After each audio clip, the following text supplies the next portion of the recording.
Welcome into the latest edition of our Cubs Recap Podcast, presentation of our Recap YouTube channel and available audio only everywhere you get your favorite podcasts in our beautiful suburban studio. That's Gordon Wittenmeyer. I'm David Kaplan. Okay, G-Dub MLB. We are now into the off-season, the hot stove season, one of my favorite times in any sport. So damn hot around here, but go ahead. We're coming. All right.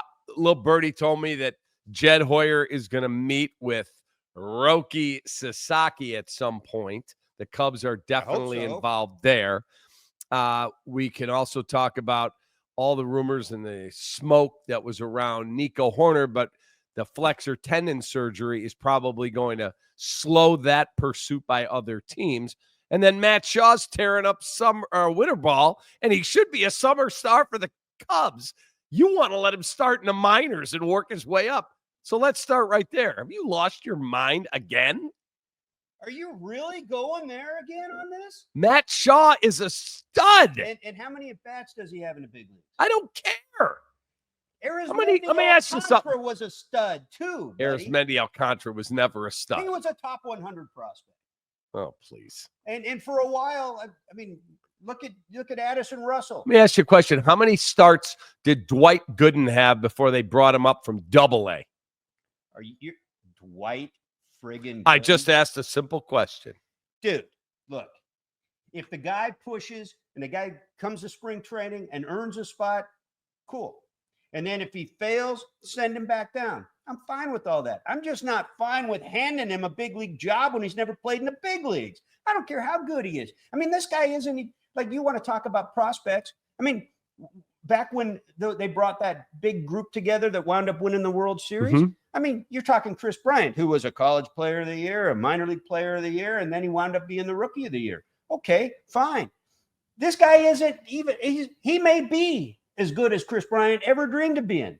But he's not even the prospect that Chris Bryant He's was. The number one prospect in your system. And what is he, top 30 in all of baseball? Okay, but why do you seem to think that's a guarantee of anything? I'm not saying it's a guarantee. Why do you want to hand him a big league job right now? You're the Chicago freaking Cubs. You got to win going forward in 2025. I completely agree. But I also have to clear some spot on the field to get some of my top guys on there. Pitching, my man. I'll get that too. No, you need to double down on pitching. And when Matt Shaw is pushing, if Matt Shaw winds up coming into spring training and just dominating and winds up winning a job and he's the next thing, great. Then you push Itzhak Paredes out. You push whoever you want out. And you make deals going forward based on that. You just made your club better because Matt Shaw pushed. That's what you want to see. You don't want to hand anything to somebody. You don't want to create a deficit somewhere because you trade, for instance, Nico Hoerner, which we've talked about before, and then you've got to backfill the deficit you just created just so that you can try to add this that you think is going to make the difference. You know what's going to make the difference is pitching. And I'll go get pitching on top of it. But let me ask you a question. If I bring Matt Shaw up, and I haven't traded Nico Hoerner, and Matt Shaw is killing it, and you're like, wow, the Cubs have got a really good player here. That's a hell of a problem to have, isn't it? And then you're waving the flag. We've got to trade Nico. Come get him. Not necessarily. I think you have a better shot, whether it's Nico or someone else. I'm not hell-bent on getting rid of Nico Hoerner, whether it's him or Paredes or somebody. I got to find a spot. And I got a plan that kid who's tearing up winter ball and is a top 30 prospect on every list and my number one prospect, I got to find a way to get him on the field opening day. That will take care of itself without creating holes that assume he's going to be something you don't know he is yet. So you let that take care of itself. You go in with as much strength as you can with what you have. Now, if you want to trade Nico, I thought that was a bad idea. Even if you went into this offseason with him healthy, I think that's a bad idea because he brings you something in that lineup that you don't have, and that's not common in the game. And he's a Gold Glove defender in the middle of the diamond, and that's not common. So what you're trying to do when you win is prevent runs as much as score runs. And that's a deficit if you wind up getting rid of him. I've always said that. That's my opinion on it. If you're going to create these deficits that you got to backfill, then just double down on the pitching, my man. So let's talk about Roki Sasaki. That's what I'm talking about. Many people believe Roki Sasaki is the best non-major league pitcher in the world today, and that if he came over to the big leagues, which he is now posted and is planning on making the foray from Japan over to this country, that he would be an all-star level pitcher. That's how good he is. He certainly is. For the value, it's going to be because he is not he is not a free agent. He is an international free agent. He's an amateur international free Correct, agent. which you can only use your international player pool money.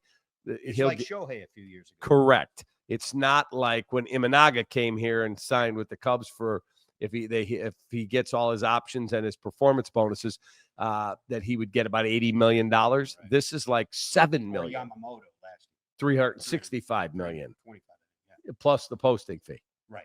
So when you have all of that factored in, he needs to make money in Japan off of endorsements. Right. Which is why he may not go to the Dodgers because he would be number 3 behind Yamamoto and Ohtani. So go to another market. I think the Chicago Cubs are a perfect fit. They've shown great success, and players from Japan have had very good, very good experiences here. Sure. It's a great way to put it. However, right? What did we just say about the Dodgers? I mean, he comes here and it's him and Imanaga, right? And that they would be like, and that's a best case. I mean, I don't know what Suzuki's sucking up anymore over there in endorsements, but now he's with those two guys. And on the pitching staff, Imanaga was a star last year. And so he comes over and he's just another guy from Japan on this pitching staff. But like the Brewers, everybody's in on this guy because you can financially, it's irrelevant. So you're just trying to make your pitch. The Brewers are in on him. Mm-hmm. I mean, if he wants a soft landing, a market that size, a team that's that good, he can wind up in the playoffs. He can maybe be the difference in the playoffs. And he's the only Japanese guy on the team. Maybe he can maximize that. Now, that might be kind of extreme because it is, after all, Milwaukee. That's not exactly one of the big brands in the game.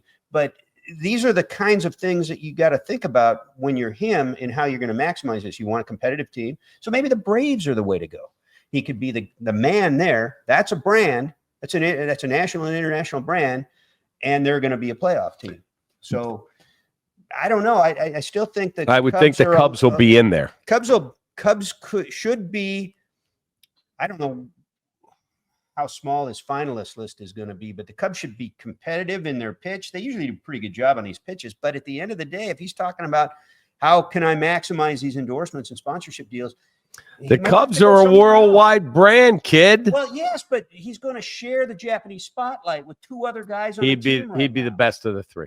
And certainly, as a pitcher, he's at a higher. And Imanaga had a great year, but he's regarded by those who've watched as the best of those two guys. It's still going to be a little bit of a tug of war there when you're talking about maximizing his place within that brand in Japan.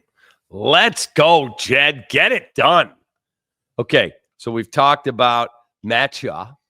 We've talked about Roki Sasaki. Wait, but let's just go back to this for a minute. What if they did get Sasaki and did nothing more than maybe tweak the bullpen?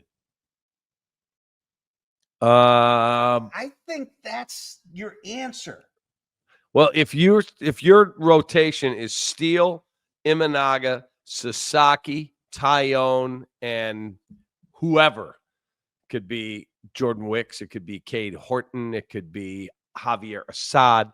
Like you got a lot of depth in that rotation if you get this kid. Yeah, and then that depth, obviously it covers for injuries, but it also kicks a guy or two to the bullpen if everybody's healthy, and that makes everything stronger. I'm telling you, man. You better not run back the same offense unless you're convinced it can perform at a higher level. Well, you've got gloves with a lot of those bats that are in that lineup, and that's key. Run prevention. You look at the Brewers. Again, the Brewers ran laps around people defensively, and not so much the Cubs. The Cubs were a good defensive team, but the Brewers were an exceptional defensive team. It made a pretty good pitching staff look excellent at times. That's the difference. So that's why go back to Nico. That's why I think that's a bigger deficit than some people think, trading Nico off of second base when you can mix him with Swanson out there. So if you want to win now this year, keep the defense intact and add to that pitching. And by the way, we were talking about endorsements. Man, this stuff right here, this Celsius Live Fit sparkling water, essential energy, accelerates metabolism. How many calories in that? 10 calories. How about that? I love this stuff. If anybody who, I don't even know who owns Celsius, but give me a call. There's some good stuff right there. There's some endorsements. Yeah, right I got there. my friend Katie Langen to try those. I've been a big proponent of Celsius and my friend Ryan McGuffey. And now they're addicted to Celsius because I turned them onto it. So, well, this was the first time I tried one of these. I'm sold. They're delicious. Yeah, they're delicious. So give you a Celsius, little boot, give us a little call. boost of energy. Yeah, right here on the Celsius Cubs Recap Podcast. Before we get out of here, we've got the winter meetings right around the corner. Yeah. Do you expect the Chicago Cubs to make a trade of substance? I'm not talking about David Aardsma for Neil Kotz. I'm talking about a trade of substance somewhere this winter, or do you think it's all in free agency? Well, see, this goes back to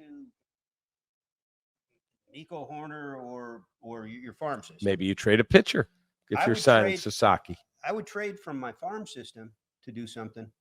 I wouldn't. And again, you say trade from your pitching staff. Who? Assad? I mean, like who are you gonna trade that's not at the front end of the rotation? Now we're gonna bring in Sasaki. And so I can afford to get rid of this guy. Well, the whole point of what we just talked about is to strengthen and deepen the rotation.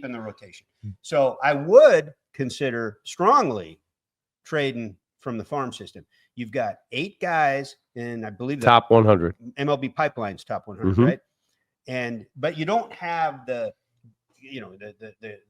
Gunnar Hendersons and the those elite guys. Shaw being the top of the bunch, and maybe you leave Shaw off limits, but you can trade from that group and maybe land something of significance, depending on who considers themselves maybe not quite out of it or looking for youth. If they weren't in the same division with them, the Cardinals are looking to offload big league talent for prospects, but obviously that's a non-starter. So there's that. And going back to your idea of trades, I think that's very much in play for a lot of teams because of some of the financial landscape out there with the TV, the local TV revenues. We talked about that on the last podcast. It is affecting about half the teams in baseball who are either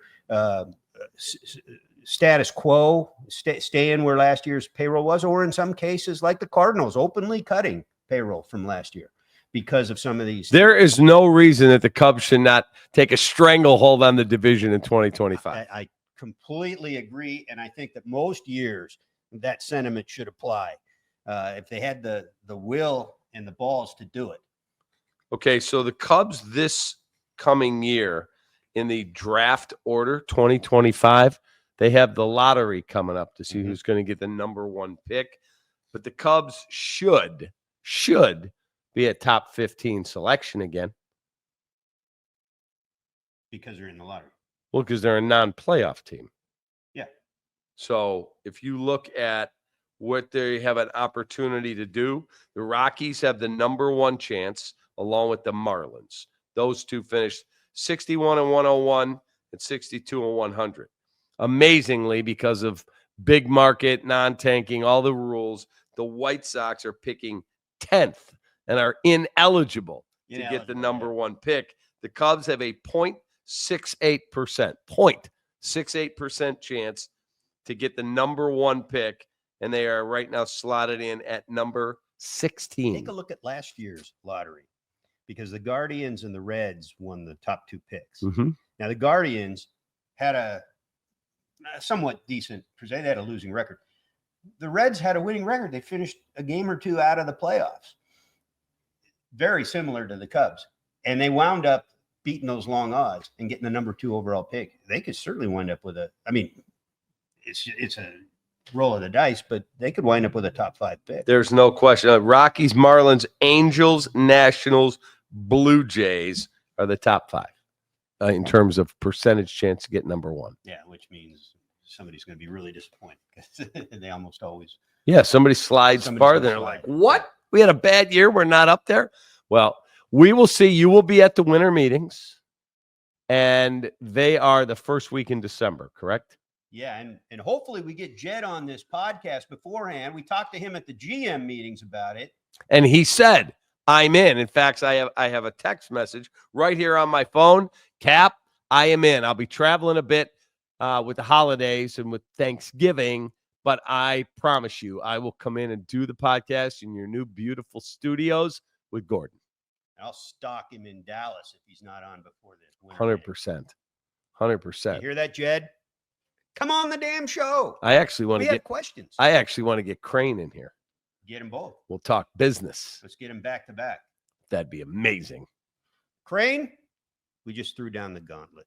Come on, Crane. Let's go. Get your ass in the studio. Bring Tom with you. Bring Tom with you. Let's go. Got questions for Tom, too. All right. Have a great day. All right. You too, man. Appreciate you.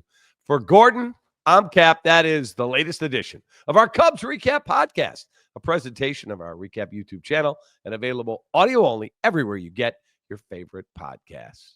Take that.